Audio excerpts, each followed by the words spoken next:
সূরা ফাথ নিয়ে আলোচনা শুরু করব। ষষ্ঠ হিজরিতে হুদাইবিয়ার সন্ধির পর সূরা ফাথ নাজিল হয়। ওই বছর বিশ্বনবী সাল্লাল্লাহু আলাইহি ওয়াসাল্লাম ও মদিনার মুসলমানদের একটি বিশাল অংশ ওমরা করার জন্য মক্কার উদ্দেশ্যে রওনা হন।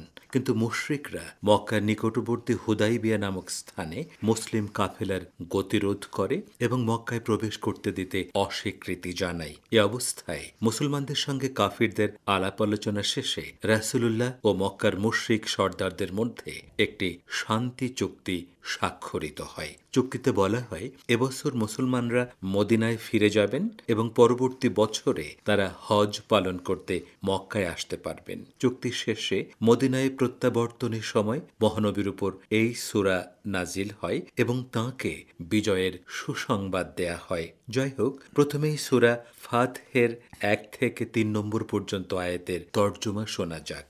নিশ্চয়ই আমি আপনাকে দিয়েছি সুস্পষ্ট বিজয়, যেন আল্লাহ আপনার অতীত ও ভবিষ্যৎ ত্রুটিসমূহ যা কাফিররা আপনার সম্পর্কে রটিয়েছে তা মার্জনা করেন এবং আপনার প্রতি তাঁর অনুগ্রহ পূর্ণ করেন, আর আপনাকে সরল পথের হেদায়াত দেন। আর আল্লাহ আপনাকে প্রবল পরাক্রান্ত সাহায্য দান করেন।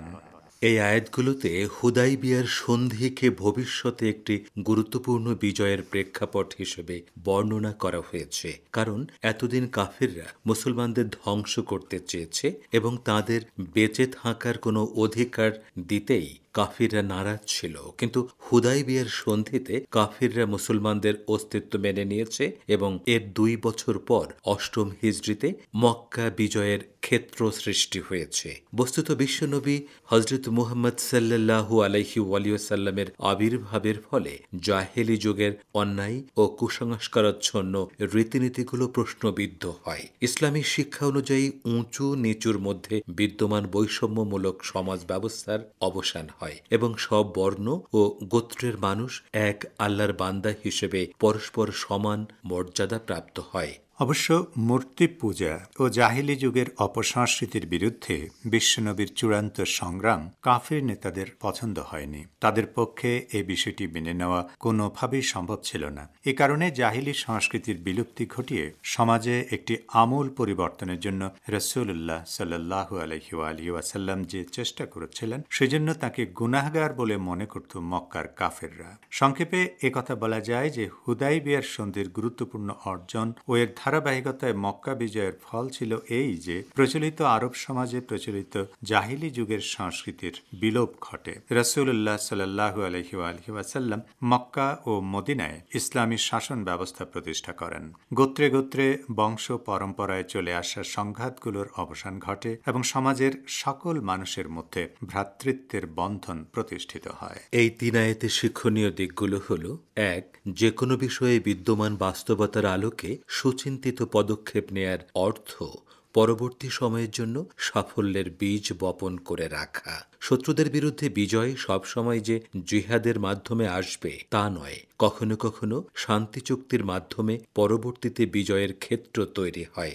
2. আমরা যদি সবাই যার যার দায়িত্ব পালনে সচেষ্ট হই এবং লক্ষ্যে পৌঁছার প্রতিবন্ধকতাগুলো নিয়ে দুশ্চিন্তা না করি, তাহলে আল্লাহ তাআলা আমাদের কাজকে এতটা সহজ করে দেবেন যাতে আমরা ওই প্রতিবন্ধকতাগুলো কাটিয়ে কাঙ্ক্ষিত লক্ষ্যে পৌঁছাতে পারি। 3.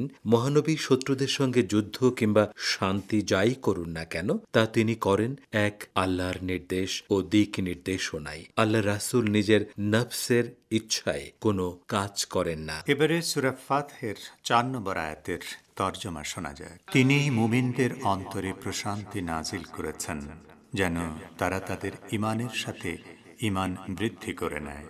আর আসমানসমূহ ও জমিনের বাহিনীসমূহ আল্লাহরই, এবং আল্লাহ হলেন সর্বজ্ঞ প্রজ্ঞাময়।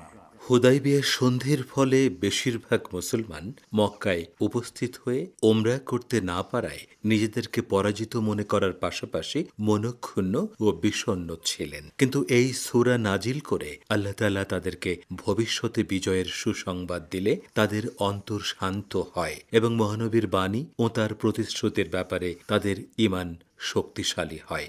স্বাভাবিকভাবেই যে ব্যক্তি বিশ্বজগৎকে আল্লাহ তাআলার সুচিন্তিত নিয়মের অধীন মনে করে এবং আসমান সমূহ ও জমিনের সকল সৃষ্টিকে আল্লাহর বাহিনী বলে বিশ্বাস করে, তার মধ্যে কখনো পরাজয়ের অনুভূতি আসে না। শত্রু যত বড় শক্তিশালী হোক না কেন, এরকম বিশ্বাসী মানুষ তাদেরকে ভয় পায় না। এই আয়াতের 3টি শিক্ষণীয় বিষয় হল, 1, মুমিনদের প্রতি আল্লাহ তাআলার একটি দয়া হচ্ছে এই যে তিনি তাদের অন্তরকে প্রশান্ত করেন। অন্যদিকে কাফিরদের তিনি যেসব শাস্তি দেন তার একটি হচ্ছে তাদের অন্তরকে অশান্ত ও ঝঞ্ঝা বিক্ষুব্ধ করে রাখেন। 2, ইমানের যেমন বিভিন্ন স্তর রয়েছে তেমনি মানুষের ইমানের স্তরের ওঠানামা হয়। প্রকৃতপক্ষে বিভিন্ন ঘটনা ও বিপদ আপদ এমন পরীক্ষা যা ইমানের স্তরের এই ওঠানামার উপর প্রভাব ফেলে। 3, মহান আল্লাহর ক্ষমতা, জ্ঞান ও প্রজ্ঞার প্রতি মনোযোগ দিলে এবং বিশ্বজগতের সকল সৃষ্টিকে আল্লাহর ইচ্ছার অধীন মনে করলে মুমিন ব্যক্তিরা অন্তরে অদ্ভুত প্রশান্তি লাভ করে।